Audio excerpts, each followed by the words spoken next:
Hello guys, आप सभी लोगों का स्वागत है मेरे चैनल एनिमे सेंपाई पर। और आज मैं आपके लिए डीमन स्लेयर के सीजन 1 के एपिसोड 6 को हिंदी में एक्सप्लेन करूंगा। तो चलिए इस एपिसोड के एक्सप्लेनेशन को शुरू करते हैं। तो एपिसोड की स्टार्टिंग में तांजीरो अपनी यूनिफॉर्म पहनता है। इसके बाद उरोकोटाकी उससे कहता है कि अब तुम डीमन स्लेयर कोर्स में आ चुके हो तो तुम्हें कुछ जरूरी बातें जान लेनी चाहिए। तुमने ये जो यूनिफॉर्म पहनी है ये एक स्पेशल कपड़े से बनी हुई है और ये बहुत ही ज्यादा हवादार है और नमी को रोकने वाली है और ये जल्दी जल नहीं सकती और कुछ लो लेवल के डीमंस के पंजे और दांत इसे फाड़ नहीं सकते। तो तांजीरो कहता है क्या ये सच में इतनी ज्यादा स्ट्रॉन्ग है। इसके बाद उरोकोटाकी कहता है तुम्हारी जो निचरीन स्वॉर्ड है ये अपने मालिक के अनुसार अपना रंग बदल लेती है और हर एक रंग का खास गुण होता है, पर काफी कम लोगों के पास ब्लैक स्वॉर्ड है, इसलिए इसके बारे में बहुत ज्यादा कम जानकारी है। और कहा जाता है जिनके पास ये होती है वो जिंदगी में सफल नहीं हो पाते या फिर जल्दी मर जाते हैं। तो तांजीरो कहता है मुझे नहीं पता कि मैं डीमन स्लेयर कोर्स में कैसा करूंगा, पर मैं नेजुको को वापस इंसान बनाकर ही रहूंगा। तो उरोकोटाकी कहता है कि हाँ मुझे यकीन है कि तुम कर लोगे। इसके बाद उसे एक बॉक्स देकर कहता है कि ये बॉक्स मैंने तुम्हारी बहन के लिए बनाया है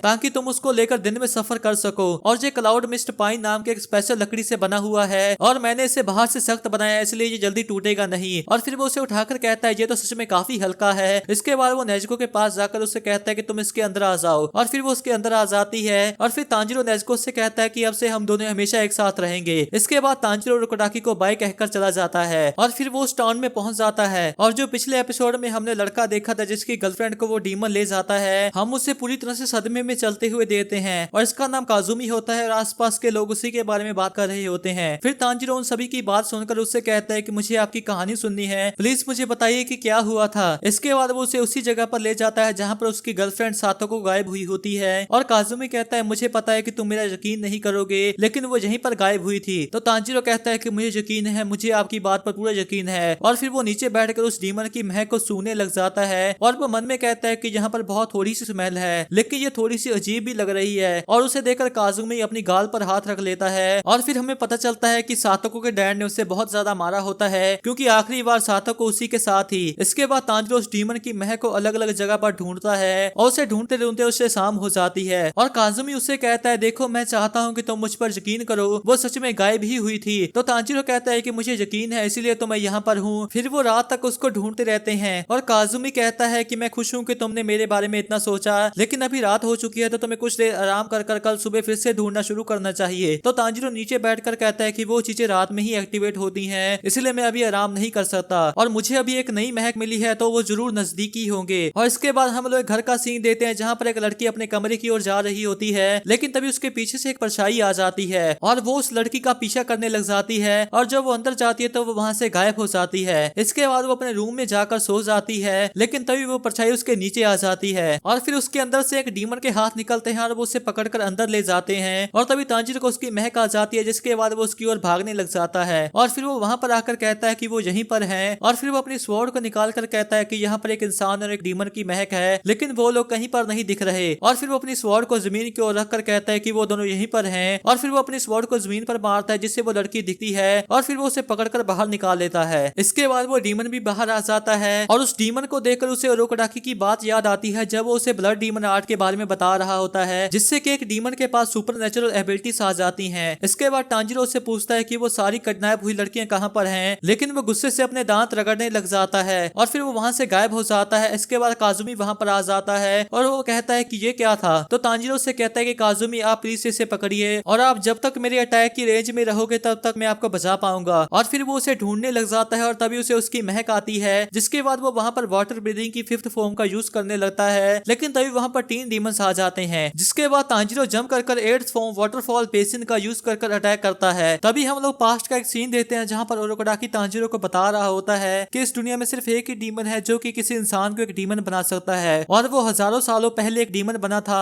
और दूसरे शब्दों में वही तुम्हारे परिवार का असली दुश्मन है और उसी को पता होगा कि तुम्हारी बहन को वापस इंसान कैसे बनाना है और उस डीमन का नाम है मुजान के बुत्सुजी। इसके बाद प्रेजेंट टाइम में हम देते हैं कि तांजीरो डीमंस के सिर्फ हाथ ही काट पाता है और वो मन में कहता है कि बहुत हल्का था, शायद ये इसलिए हो गया होगा क्योंकि मैंने बीच में ही फॉर्म चेंज कर ली थी। और फिर वो डीमन वापस चले जाते हैं जिसके बाद तांजीरो काजुमी के पास वापस जाकर मन में कहता है कि इन तीनों की स्मेल एक जैसी है, इसका मतलब ये है कि एक ही डीमन है जो कि 3 हिस्सों में बढ़ चुका है। और तभी वो डीमन उन दोनों के पीछे से हमला करने लगता है लेकिन तभी Tanjiro second form water wheel से हमला करता है लेकिन वो फिर से चूक जाता है और वो डीमन उससे फिर से दूर हो जाता है। और तांजीरो अपने मन में कहता है कि मैं इन दोनों से दूर नहीं हो सकता और मैं इनको बचाते हुए हमला भी नहीं कर सकता। इसके बाद वो डीमन डीमन बाहर आकर बोलता है, कमीने मेरे रास्ते से हट जाओ, वह लड़की 16 साल की है इसलिए मुझे उसे खाने दो वरना उसका टेस्ट खराब हो जाएगा। लेकिन तभी उसका एक और ऊपर आकर कहता है, मेरे दूसरे रूप शांत हो जाओ, ऐसी और भी कई रातें आएंगी और मैं इस शहर की कई 16 साल की लड़कियों को खा चुका हूँ, इसलिए मैं तो पूरी तरह से खुश हूँ। तो दूसरा कहता है कि मैं अभी खुश नहीं हूँ, मुझे और खाना है। और ये सुनकर काजुमी कहता है, शैतानो तुमने सातोको के साथ क्या किया, वो लड़की जो कि पिछली रात गायब हुई थी। तो वो कहता है, क्या कहा सातोको? और फिर वो अपने कोट को खोलकर कहता है, अगर उसकी हेयर पिन इस कलेक्शन में है तो इसका मतलब यह है कि मैं उसे खा गया। और वहां पर उसका रिबन होता है जिसे देखकर काजुमी रोने लग जाता है। और तभी तांजीरो को अपनी फैमिली की याद आती है, जिसके बाद वो पूरे गुस्से में आ जाता है और तभी वो डीमन उसके ऊपर अटैक करता है, लेकिन तांजीरो उससे बचकर उसकी आर्म को काट देता है। तभी वो दीवार से आने लगता है पर तांजीरो उससे भी बच जाता है, लेकिन तभी वो उसके पीछे से आकर अटैक करने लगता है तो नेजुको उसको लात मारती है। इसके बाद वो डीमन बाहर आकर अपने मन में कहता है, एक डीमन और एक तलवारबाज आपस में टीम अप कैसे कर सकते हैं। और फिर वो वापस चला जाता है और वो दूसरा डीमन भी अपने सर को ठीक कर वापस चला जाता है। फिर नेजुको भी नॉर्मल होकर उन दोनों के ऊपर अपना हाथ रख देती है क्योंकि उसे उन दोनों के अंदर अपने भाई बहन दिखते हैं। और उसे ऐसे देखकर तांजीरो को उरोकोडाकी की बात याद आती है, जिसमें वो उसे कहता है कि जब नेजुको सो रही थी तब मैंने उसके ऊपर हिप्नोटिक सजेशन का इस्तेमाल किया और मैं उसे बार बार कहता रहता था कि सभी इंसान तुम्हारा परिवार है और डीमंस तुम्हारे दुश्मन है क्योंकि वो इंसानों को चोट पहुंचाते हैं और तुम्हें सभी डीमंस को खत्म करना होगा। और इसके बाद प्रेजेंट टाइम में वो तीनों बाहर आ जाते हैं और नेजुको उनके ऊपर अटैक कर देती है और इसी के साथ ये एपिसोड एंड हो जाता है। तो गाइस मैं होप करता हूँ कि आपको ये एक्सप्लेनेशन अच्छी लगी होगी। अगर आपको ये एक्सप्लेनेशन अच्छी लगी तो इस वीडियो को एक लाइक कर दे और नीचे कमेंट भी जरूर कर दे। नेक्स्ट एपिसोड की वीडियो कल आ जाएगी, अगर आप उसे मिस नहीं करना चाहते तो चैनल को जरूर सब्सक्राइब कर ले। तो मिलते हैं कौन एक्सप्लेनेशन वीडियो के साथ, तब तक के लिए टाटा बाय बाय।